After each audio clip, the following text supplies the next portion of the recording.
Bonjour, bonjour. Je vais vous lire une légende Peul. Alors les Peuls, ce sont ces populations en Afrique, au Sahel, au Sahara, ce sont des nomades qui sont sédentarisés, enfin bref. Et ils sont majoritairement musulmans, dont Amadou Hampâté-Bâ fait partie. Donc, la question qui se pose est pourquoi les couples sont ce qu'ils sont? Quand Dieu eut fini de créer le genre humain, il distribua les vertus et les défauts chez les hommes comme chez les femmes. Un jour, il fit venir auprès de lui toutes les femmes. Il leur dit : « Femmes, regardez à l'horizon et dites-moi ce que vous voyez. »« Seigneur, répondirent-elles, nous voyons un soleil radieux se lever sur la terre. Toute chose semble fêter son apparition. Au fur et à mesure qu'il s'élève droit dans le ciel, tout ce qui paraissait en train de mourir renaît à la vie. » Dieu dit : « Femmes, jusqu'ici vous n'avez connu que des moments pénibles dans la nuit des temps. Maintenant, il va falloir vous mettre en route pour aller au paradis. Des anges veilleront sur vous tout au long du chemin, d'autres vous recevront à votre arrivée. Pas de découragement, pas de gémissement et surtout pas de défaillance. J'ai été, je suis et je serai toujours celui qui avertit. Aussi, je vous annonce que des appartements somptueux et des bijoux d'une beauté incomparable vous seront distribués suivant l'ordre de votre arrivée. Les premières d'entre vous seront les mieux dotées, elles auront la préséance en toutes choses. Je vous rappelle que le paradis est un séjour éternel, seuls les plus insensés d'entre vous se laisseront devancer. Ainsi avertis, partez, femmes, à la recherche de votre bonheur. » Les femmes prirent la route, leur longue cohorte s'étira et se mit à couler comme un bras de fleuve dont le cours va se rétrécissant. Les plus vaillantes conduisaient la file, les anges se mirent à chanter pour elles. Au terme du 3e jour, les indolentes n'en pouvaient déjà plus. « À quoi bon envier la gloire des marcheuses ?» murmurait-elle. « Qui sait au demeurant le sort qui sera réservé aux premières arrivées? Le paradis est aussi vaste que l'ensemble des cieux, les demeures aussi nombreuses que les grains de sable de tous les fleuves et de tous les rivages réunis. Ne dit-on pas que, superposées les unes au-dessus des autres, ces demeures commencent aux abîmes et finissent presque au sommet du firmament? Pourquoi donc courir et faire perdre à nos cuisses leur mollesse rondeur? Pourquoi suer et empuantir notre corps? Allons doucement, mes sœurs, et conservons notre fraîcheur. Quand nous parviendrons au paradis, il y aura toujours une demeure pour chacune d'entre nous, et même si les premières sont logées dans des pièces somptueuses, la marche forcée aura fait fondre leur chair, leur aspect squelettique ternira la beauté de leur demeure et le brillant de leur parure. Ayant ainsi parlé, les femmes indolentes se mirent à traîner le pas comme des cannes trop grasses. Pour soutenir leur marche de caméléons fatigués, elles entonnèrent un chant. Pourquoi nous presser? Pourquoi nous lamenter? Pourquoi pousser des cris? Oui, pourquoi? Qui va vers le paradis ne va point vers une terre aride où l'hyène s'empare du cabri, où le chat de brousse pille la basse-cour. Paraissons sur le chemin, interrogeons les tables des cieux, nous saurons que la question énigmatique « Qu'est-il arrivé ?» a été posée à l'intention des femmes qui courent, comme court une biche pour échapper aux chasseurs. Paraissons sur le chemin, interrogeons les tables des cieux.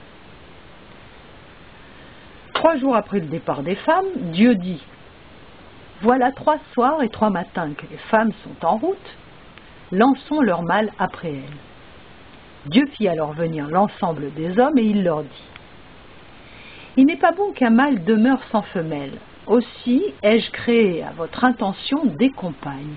Elles sont déjà parties en direction du paradis.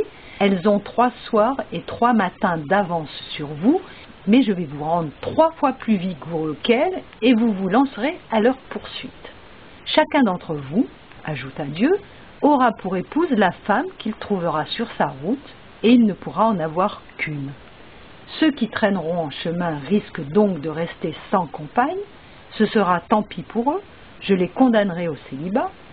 Ils ne connaîtront ni la joie du foyer, ni le privilège de la procréation. Ils ne seront pas des agents continuateurs de leur espèce.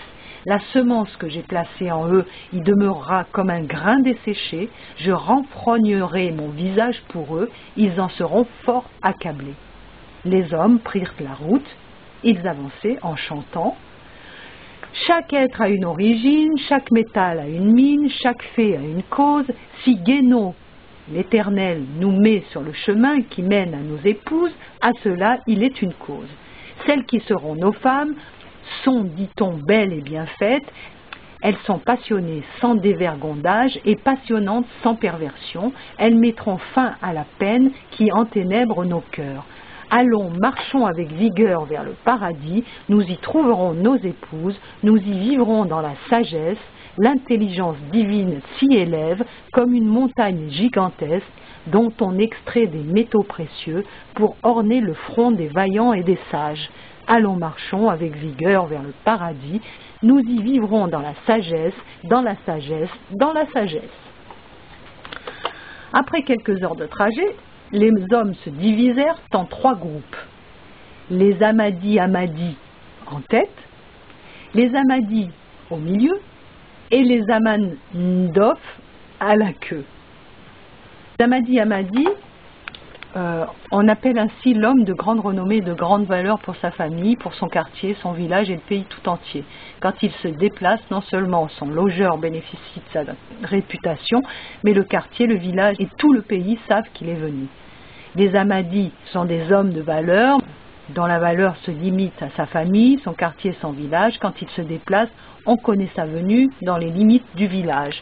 Et les Amandof, on dit que s'il s'absente, même sa famille ne s'aperçoit pas de son départ, et s'il part en voyage, même son logeur ne s'aperçoit pas de sa venue. Je continue. Les femmes, elles aussi, s'étaient réparties en 3 groupes. Les Mantaldés en tête, les Santaldés au milieu, et les Mantakapous à la queue. Alors pareil, une Mantaldé, c'est l'épouse aux très grandes qualités qui peut tenir lieu de mari, qui peut éventuellement gagner la vie de la famille, qui peut tout faire par elle-même. Donc c'est la femme moderne actuelle apparemment. La Santaldé, c'est une excellente mère de famille et une bonne ménagère. Quand son mari apporte une bonne chose à la maison, elle sait l'entretenir et en tirer parti, mais elle ne cherchera rien et ne gagnera rien par elle-même. Bon, c'est la femme soumise à son mari, comme dans la tradition. Alors, Mantakapous, c'est la femme qui non seulement ne sait rien gagner par elle-même, mais qui, si le mari apporte une chose à la maison, la gâche. Si on lui donne rien, elle pousse des cris. Si on lui donne quelque chose, elle dit que ce n'est pas assez. C'est celle qui se plaint constamment et qui ne fait jamais rien de bon. Et je continue. Donc le groupe des Ahmadis, composé d'hommes brillants, sages, entreprenants et courageux, tomba sur le groupe des Mantakapous, c'est-à-dire les dernières des femmes dans l'ordre de la valeur féminine. Ignorant que les femmes supérieures étaient en avant, ils choisirent leurs épouses parmi les Mantakapous.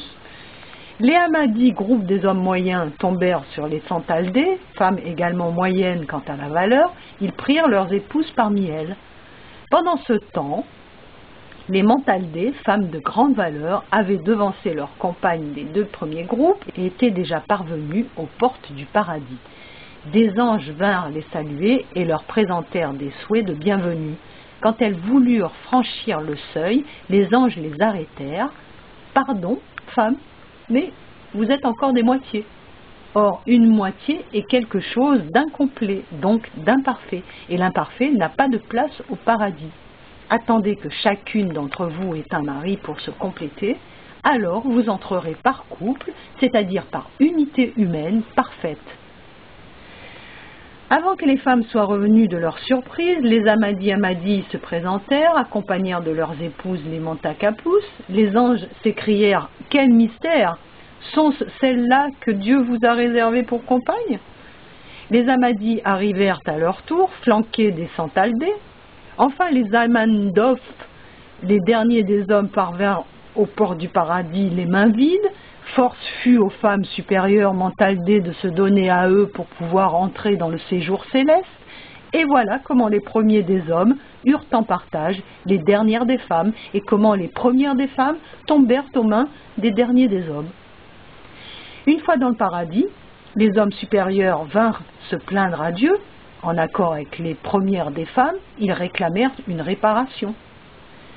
Dieu dit: « Je ne refuse pas un droit à celui qui le mérite, mais l'intelligence de mes actes n'est pas toujours à votre portée. Femmes vaillantes, classées bonnes premières, acceptez de bon cœur les hommes de peu de valeur. Et vous, hommes distingués, souffrez à vos côtés les femmes paresseuses et vulgaires. J'en ai décidé ainsi par sagesse et prescience. Si je mettais toutes les valeurs d'un côté et toutes les non-valeurs de l'autre, les affaires du monde iraient de travers, comme une charge mal répartie sur le dos d'un bœuf porteur. Il n'y aurait ni équilibre ni stabilité. À chaque tournant, les charges basculeraient d'un seul côté et votre univers serait encore plus difficile à diriger qu'il ne l'est présentement. Tel que vous vous trouvez accouplés, les hommes valeureux empêcheront les femmes indolentes de tomber dans des mains dures qui ôteraient toute souplesse à leurs paupières, et les femmes dignes et sages serviront de refuge aux hommes diminués auxquels elles sont unies par le mariage. J'ai tout réglé selon une mesure dont je suis seule à connaître le mystère. Ne vous ayez plus en haine, ne vous repoussez pas les uns les autres sous prétexte que vos valeurs et vos états sont inégaux. Aimez-vous les uns les autres, surtout entre femme et mari, et proclamez que parmi les choses qui me plaisent à moi, Dieu, l'entente parfaite entre époux figure au premier plan. Voilà. À chacun de tirer ses conclusions. Au revoir.